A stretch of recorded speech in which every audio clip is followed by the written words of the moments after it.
Tired of the status quo in Scottish football? This is where the change begins.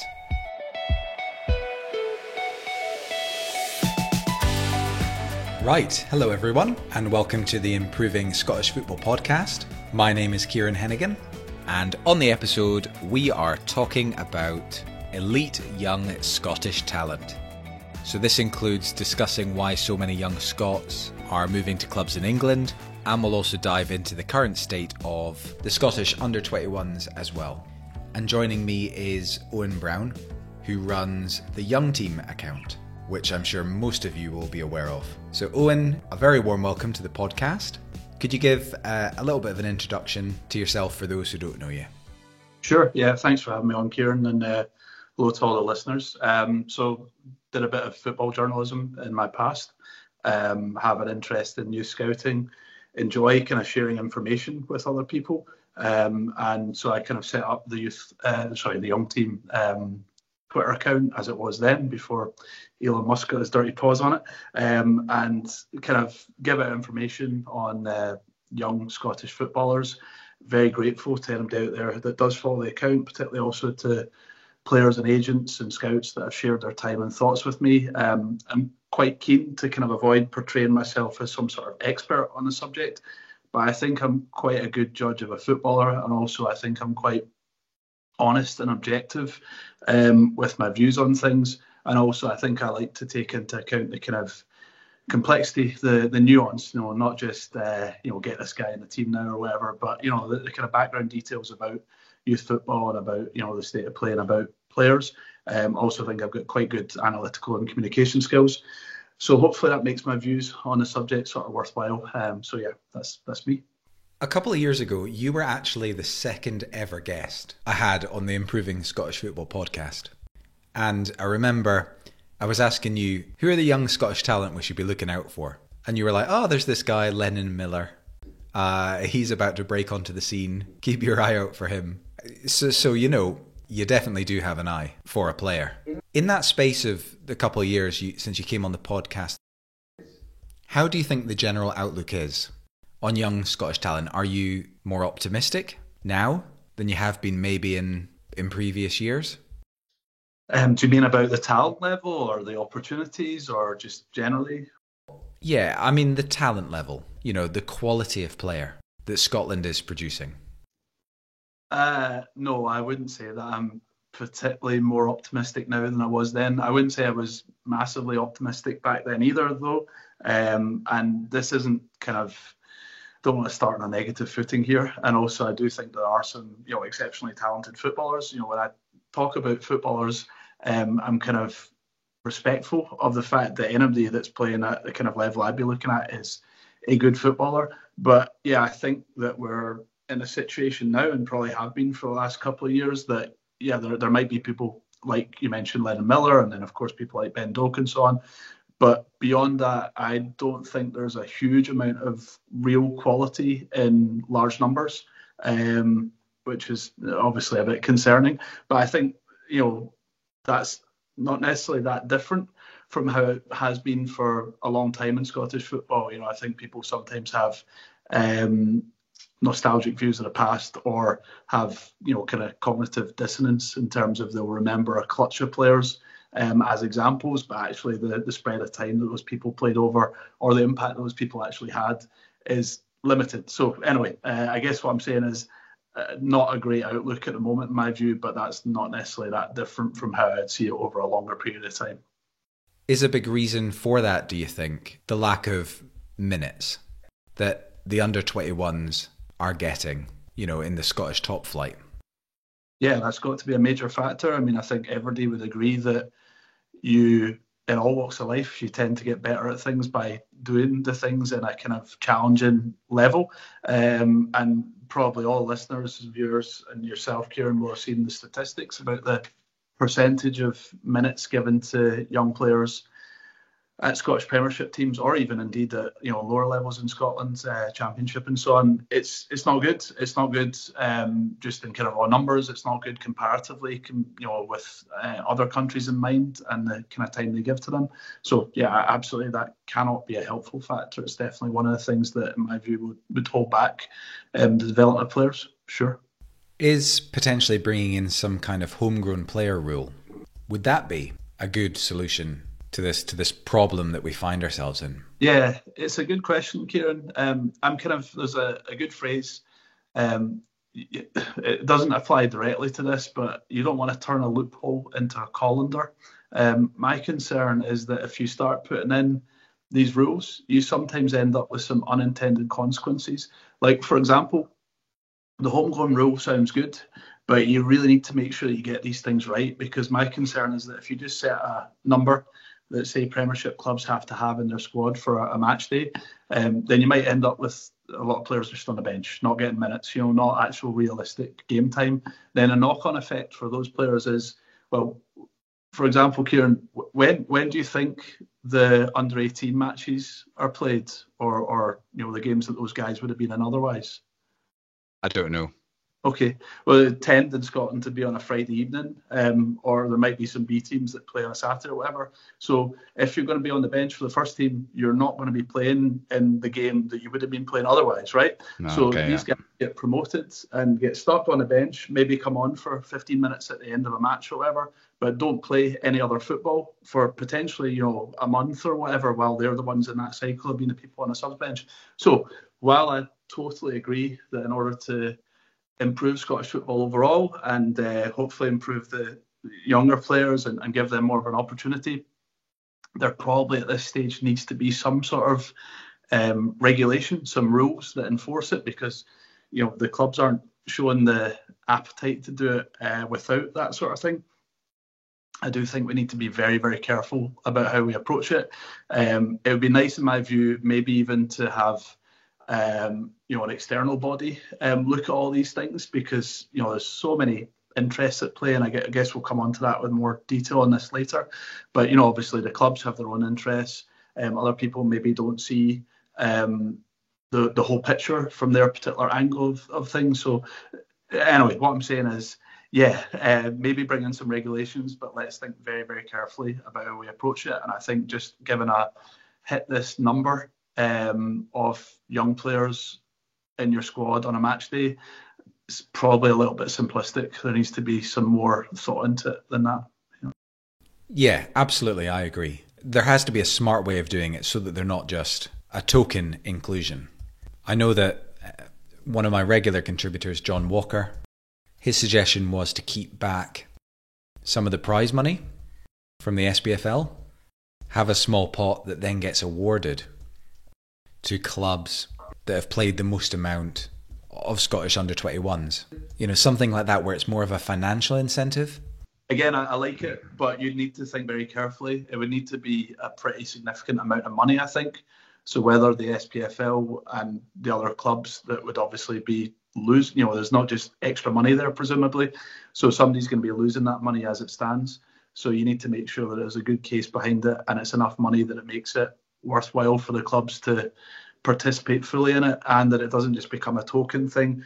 The other risk is, what I hate just sitting here pointing out risks, and obviously this is just off the top of my head, but maybe that's the nature of me.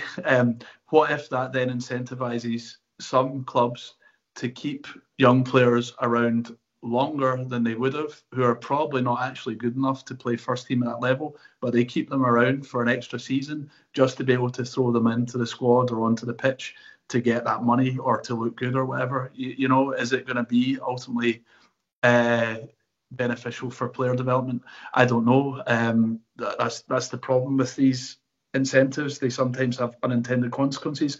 I wish, but you do have to think about these things. I think it would be really, really good if, as well as some regulation, some financial incentive, we got towards some sort of cultural desire to really do it, so it was more of a kind of innate good thing that was for the benefit of the player and for the country and the football as a whole. But it's very tricky, I think, because obviously the clubs, for example, have the bottom line to consider and other kind of pressures on them and so on, but yeah, we should keep thinking about these, throw all these ideas at it, absolutely. Yeah, well, that leads us nicely on to something that you mentioned on the podcast last time. You used the phrase development as an obligation. Because ultimately in this, the player needs to be at the forefront. Right, it's all about them. Can you talk a little bit about what you would like to see in that area? Sure. I think I've thought about this a lot, and unfortunately, I don't know if I've come to a conclusive view on exactly how it would work, but definitely some sort of way that the clubs are obligated, probably contractually, to have clear pathways and clear minutes for the players, but with the opportunity for the player potentially to break the contract if that isn't met. So I mean things like, if and again, I think this would need to be some sort of blanket thing. So it's not like just specifically for this player or that player, but it's a kind of overall approach to thing that everybody gets on board with. But some sort of thing where, the clubs have this contractual, either with the player or contractual with the SFA or the SPFL obligation that if they have this young player, that they will have this set out pathway, something documented that they adhere to in terms of what the plan is going to be for that player over the next X number of years. It's difficult. There needs to be a lot of thought to go into it, because genuinely things can change. There needs to be an element of flexibility. The club can start viewing a player differently for reasonable reasons in terms of their development stuff. But something that sets out concretely how that player's career is going to be managed, and gives the opportunity that if it's not done, there's an exit for them in some way, rather than just kind of languishing and not just being in some sort of developmental limbo. Let's talk about another kind of hot topic, which is about the talent drain that we've seen, young Scots going and moving down to England. What is your take on it? I know it's really difficult to come to a general view on it, right? Because it's all very individual. Each player is different. Each situation is different. And we know the reasons behind it. A lot of it is Brexit driven, and a lot of English clubs looking up to Scotland for a kind of affordable players, but also, some good players as well, obviously. What is your take on it all? Well, it's very difficult. I think, as you said, it's hard to give a general view on it, because there are good things about it and there are bad things.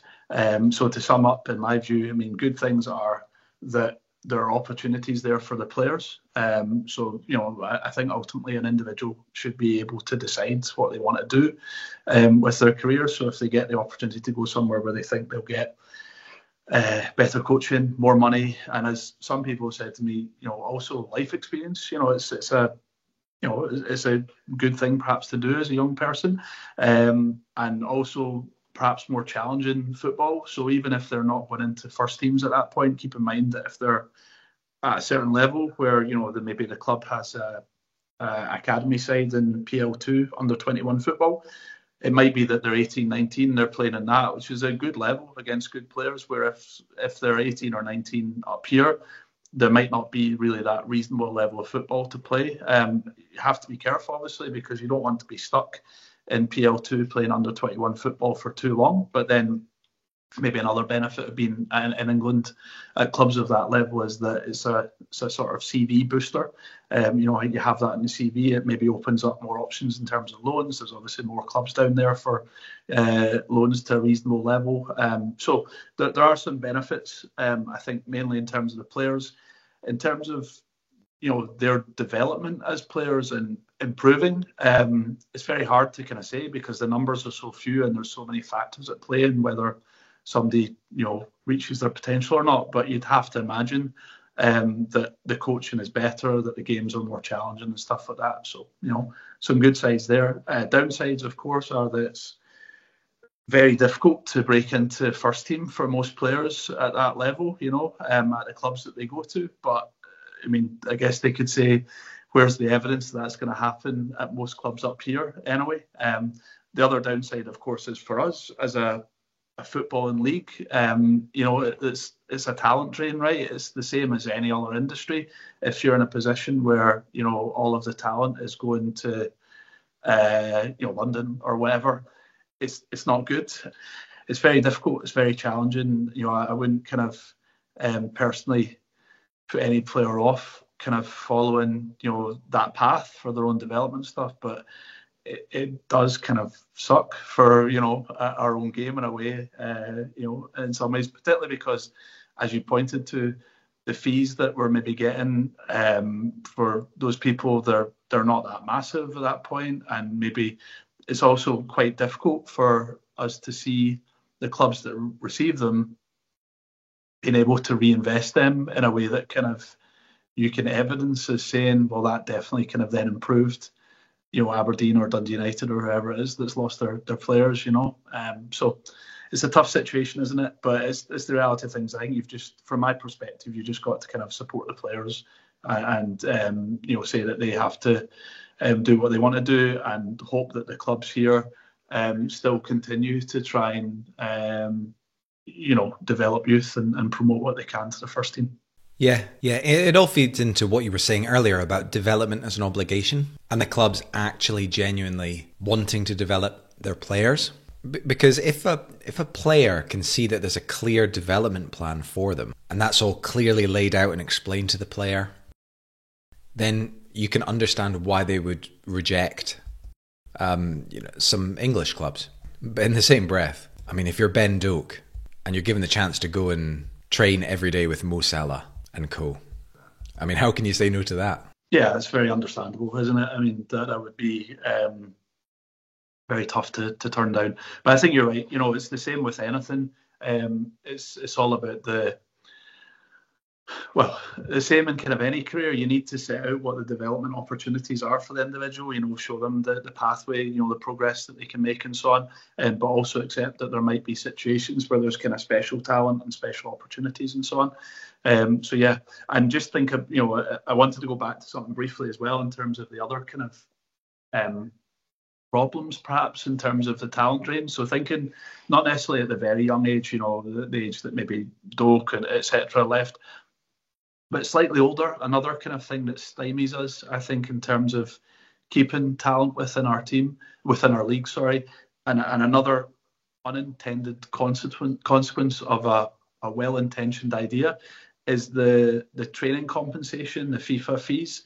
So I don't know if you're aware of this, but if a young player, is nearing the end of their contract, as long as the club offers them another contract on at least the same terms or better, then the club, if they leave to another team, are entitled to compensation.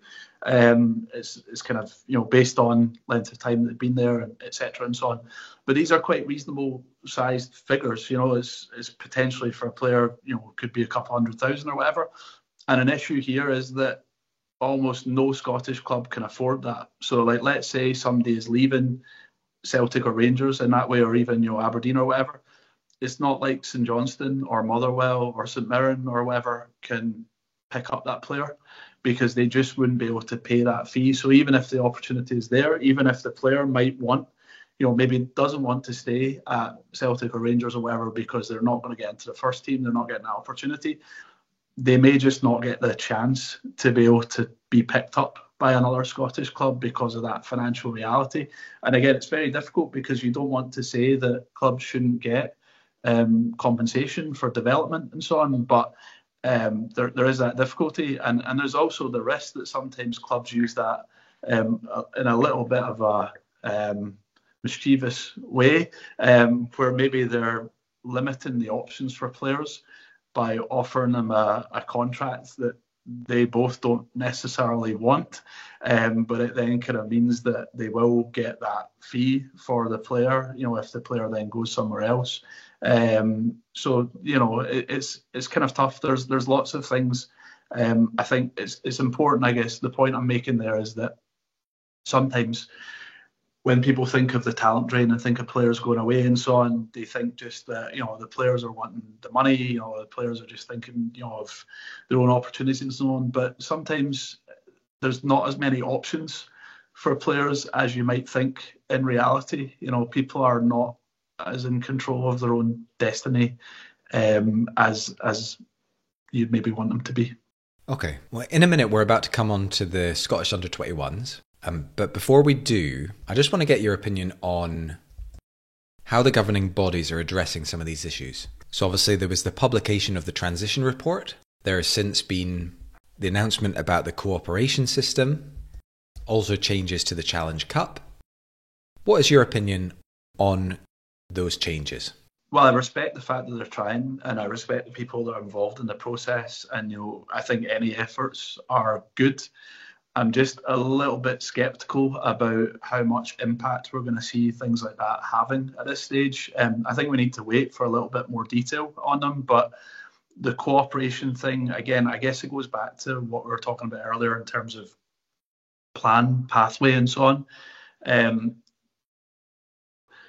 And like, who are the things in benefit of, like, will these things really be used to benefit individual players fitting specifically into the plan for them? I.e., if you start having cooperation clubs, what if you have a player who would really benefit from playing a particular tactical system, or is sent to a club because they're a cooperation club, but there's already, X amount of players ahead of him in his position, and it's just not going to work out. I'm just a little bit sceptical about that kind of semi-forced element of it, and whether that's just a kind of thing for the clubs rather than will it really, really, really focus on what the individual player would want. I don't know. We need to wait and see, I guess. And how much game time will it lead to? If there's this idea that you can go back and forth, how does that work in terms of game time? How does that work in terms of really, really experiencing the other elements of being on loan that can be good? The being part of a dressing room, being part of a kind of club where that game really means something if you're kind of back and forth and so on. I don't know. So again, respect the fact that people are trying to do stuff. Absolutely. Interesting report and so on. Think people are clearly thinking a lot about this and trying. And it's tough, I'm sure, because there are a lot of vested interests and maybe, clubs aren't on board and so on. So, but I'm just unsure about whether the things that we're reading about are really going to move the needle at this point. Yeah. Okay. Right. Well, we'll wait and see. Hopefully, the changes all come in the next season. So I think so. Yeah. Yeah. So hopefully we'll have a quick indicator as to whether it's really moving the dial or not. Now, if you're enjoying this podcast, you might very well fall in love with Nutmeg Magazine, the Scottish Football Quarterly. It's published every 3 months, delivered direct, and every issue includes over 30 articles about Scottish football's past, present, and future. It's got over 190 quality pages, and you'll find opinion, reflection, interviews, insight, nostalgia, illustration, and photography. The very best storytelling about Scotland's game.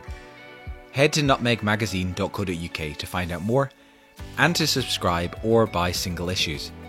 Currently part of a 3 for 2 offer.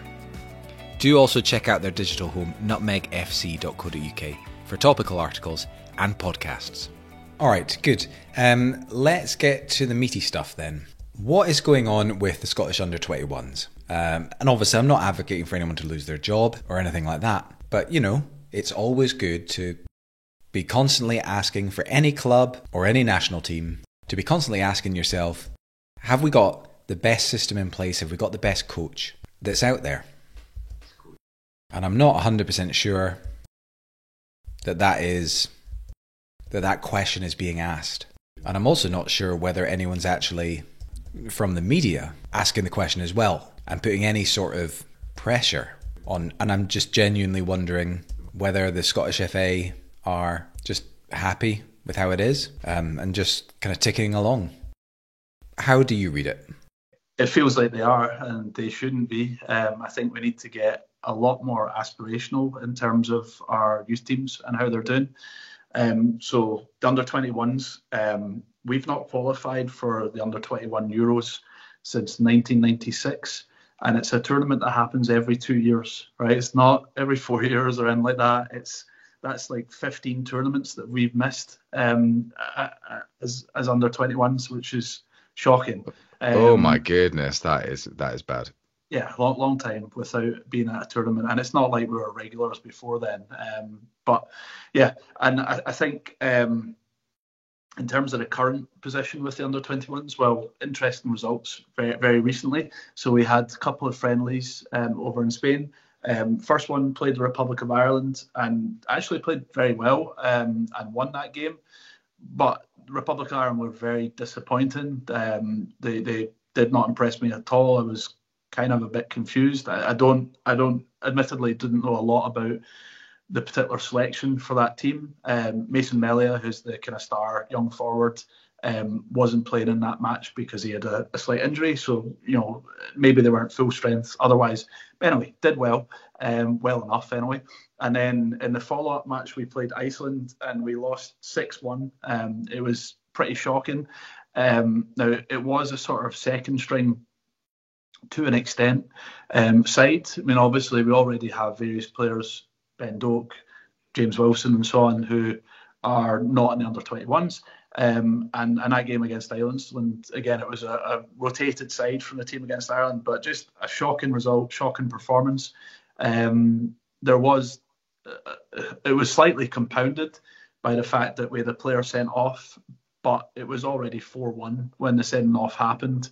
And it was just 15 minutes to go, so we shouldn't let that deflect attention from the terrible result. And just the play itself was dreadful.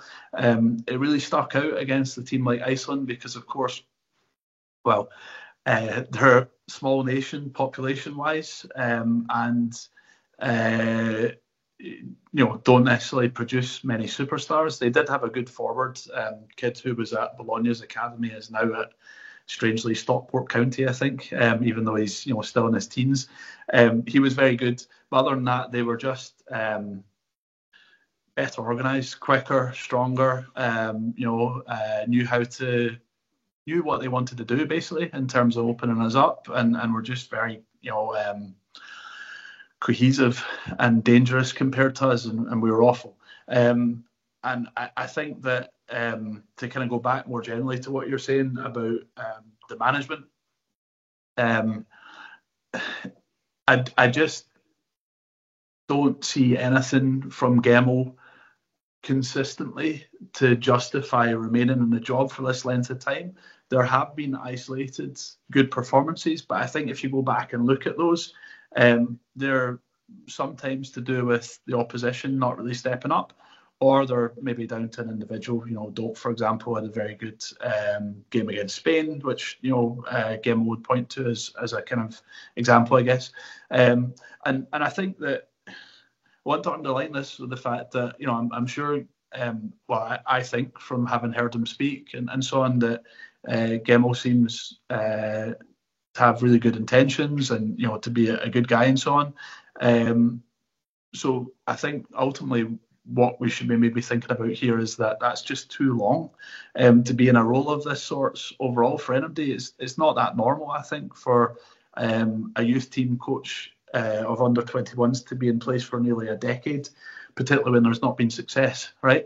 And I think at youth football, you probably want to make sure that your ideas and your connection with the players is fresh, and kind of up to date, and really kind of improves and challenges them. So it's a very disappointing situation under 21s, and I think it's kind of ripe for change. But as you say, I'm not hearing murmurs aside from on social media from fans and so on. There's very little in the media kind of pushing for that. SFA seem happy to keep an eye off it, and I guess maybe you could say that we don't have a lot of very good quality and depth in terms of the players. I think people will point to some players and perhaps hype them up, in my view, beyond what they really should be doing, but also not think about the depth of squads. If you are trying to play a second string in your second game in a friendly and so on, it is generally true that there is a big drop off from like the top kind of 5 or so players at that age group. But even with that said, I'm surprised that there's not more kind of clamour for change, because it's a long time looking at Gemmell's period, but also beyond that for the overall failure of the under-21s. We need to get in some fresh ideas. But again, that's maybe the problem also, is it might be a very difficult job to attract people to. I don't know. Other people have said to me that that's that shouldn't be seen as a case. They have a different view on this, that, you know, it should be something that people want to do. But I'm kind of a little bit unsure whether youth international management is attractive to progressive, smart, good young coaches. Could be a bit of a dead end potentially in terms of, you know, further jobs.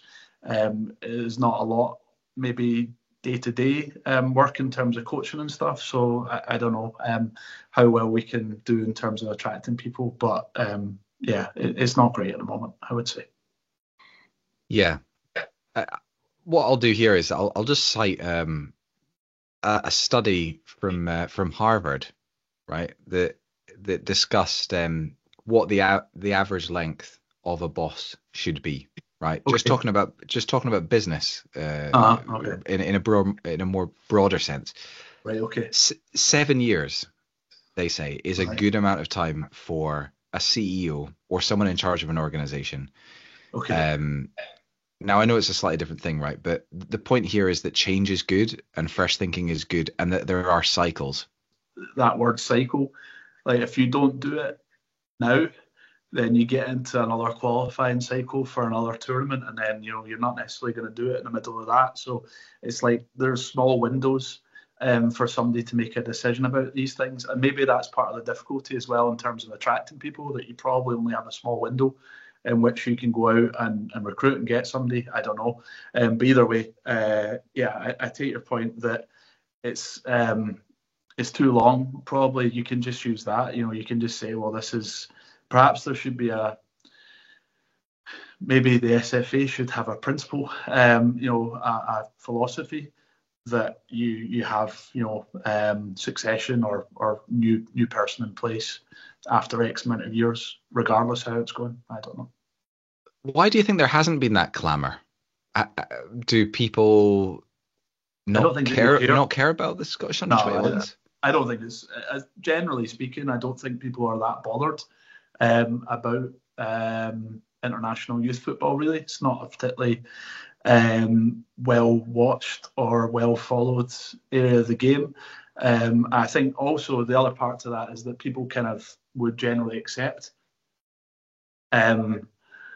the counter arguments that might be deployed about failure. You know, that the goal is to prepare people for the first team, to put people through, that it's difficult to control results at that level.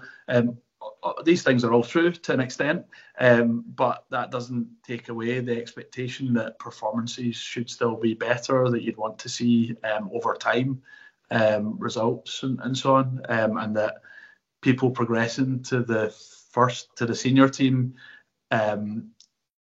if it happens under your watch, it doesn't necessarily mean that you were responsible for it, if you see what I mean, right? You know, it can just be that those people are going to get there anyway.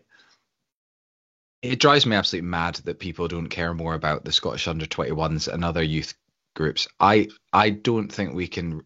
I think a lot of people don't realise how important it is, especially now, where we're in this really weird situation where there is a lot of dual nationals, way more than there was in past generations.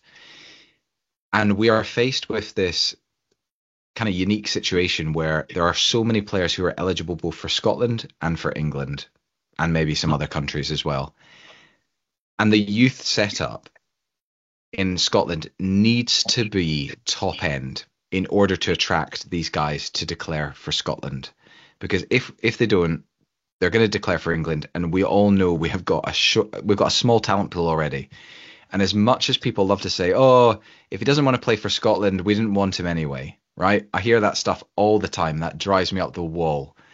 I'm sorry, we need any talented footballer to declare for Scotland, right? I don't care whether they're born in England. And a good example, Darren Fletcher's two kids, right? This situation recently where Jack Fletcher captained England under 19s, and Tyler Fletcher captained Scotland under 19s. Now, you know, the game he went and captained Scotland under 19s in, they lost 4-1 to Poland. Is that right? Yeah, that's right. Again, you know, if it's if he's having a crap experience and the setup isn't great and the facilities aren't good, and then he's got the option of going to St George's Park in England and having like elite level analytics, coaching, everything. I mean, how are we possibly going to continue to entice Tyler Fletcher? Or how do we steal Jack? How do we steal Jack? Exactly. So it absolutely drives me up the wall that this is such a crucial time to capture these guys and get them to declare for Scotland. Yeah, and that's partly why you maybe need to be a bit aspirational and not just accept the lack of results, because you could picture a situation where you qualify for under 21 Euros and you tell Jack at the age of 19, come and you'll be captain or whatever, and then you'll commit. All sorts of things like that are possible. And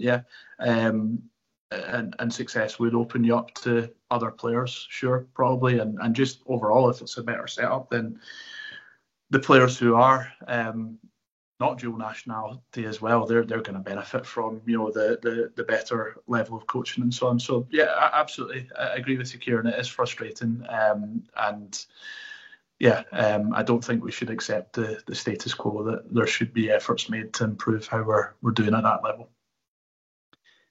Cool. And just briefly on those other age levels, do you have any other thoughts on the under 17s, under 19s, and how they're kind of getting on? I'd say it's all fairly similar to that. Now, I want to say again that I do think that it's difficult. I have sympathy for people managing at that level. You don't get a lot of time with the players, that it's difficult to control results. And I do know that there's a lot of kind of well-intentioned, well thought out processes in terms of the talent selection and the kind of training and so on. So I have sympathy, but again, the results, the performances, not that great.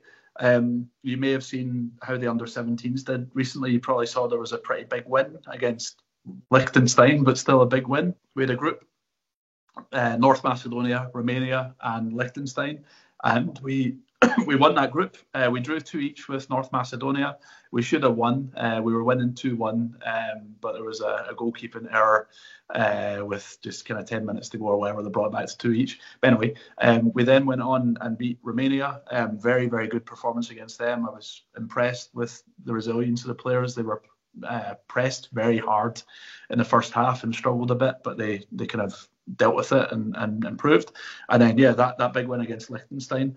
But the kind of the backdrop to that is that group was basically just a kind of seeding thing that UEFA are doing. We had our Euros qualification group for the under 17s last autumn for that group. And we came, that was to qualify for the 2025 under 17 Euros. And we came bottom of a group with Northern Ireland, Republic of Ireland, and who was it? Lithuania? No, yeah, I think Lithuania. So that's pretty bad. And I was at a couple of those games. I saw us be absolutely destroyed by Republic of Ireland at that level. So we were bottom of that, and then this group that we're in with North Macedonia, Romania, and Liechtenstein is basically just to try and sort out seeding for when this group of players at that age group become under 19s.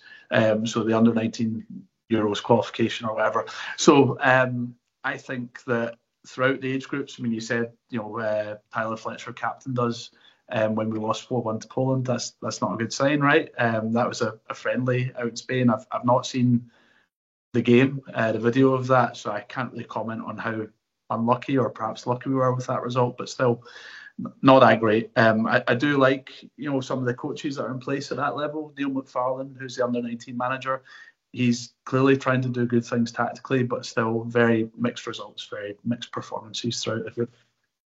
Yeah. Great. Okay, thanks, Owen. This has been a fantastic chat. I've enjoyed it. Is there anything else you want to bring up or chat about before we draw the pod to a close? I don't think so, no. Just do want to kind of stress the fact that although I've kind of bemoaned the lack of quality and depth, there are obviously some very good players at that level, and I'm rooting and supporting them all to kind of reach their full potential, and obviously for the Scotland sides to do really well. I have been very impressed with some of the play recently, like the under-17s that I mentioned. There was some really good stuff going on from them. But yeah, overall, there's a lot of work to be done, I think, in terms of improving Scottish football around the pathways that we give youth players, the minutes, how we kind of support them to become what they could be, and get more of them, kind of improve the player base, the player standard overall. Yeah, brilliant. All right. Well, listen, thank you so much, Owen. Really appreciate you giving up your time to have a chat. And a big thank you to everyone who was listening.